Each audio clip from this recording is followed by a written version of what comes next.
بیفشانه زیمه چون شود خاکیرش دامن بیفشانه زیمه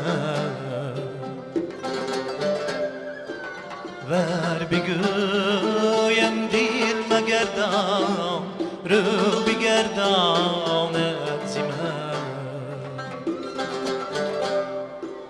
ور بگویم دیل مگردم رو بگرداند زیمه گر چشم پیشش میرم در غمم خندد چه سوب ور برنجم خاطری نازک برنجاند زیمه ور برنجم خاطری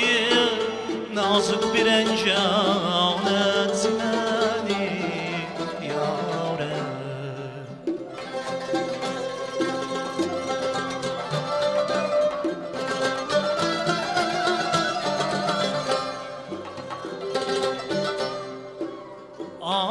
آرزی رنگین به هر کس می نماید همچگون ور بگویم باز پوشاند زی من یارم او بخونم تشنه من بر لبش تا چون شوم کام بیستانم از او یادات بیستاند زی من کام بیستانم از او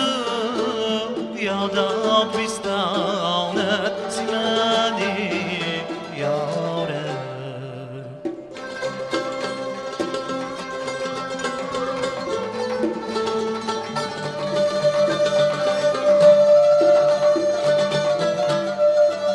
چشمی خود را گفتم آخی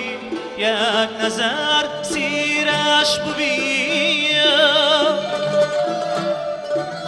گفت میخواهی مگر تا جوی خون راند زی من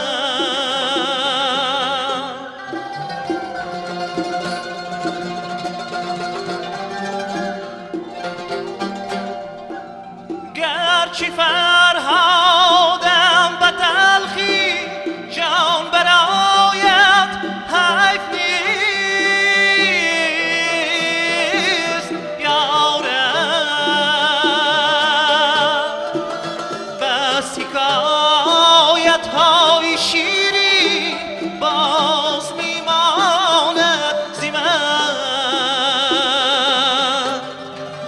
ختم کن حافظ که گر زینگونه خانی در عشق خلق در هر گوشه افسانه خواند زی من خلق در هر گوشه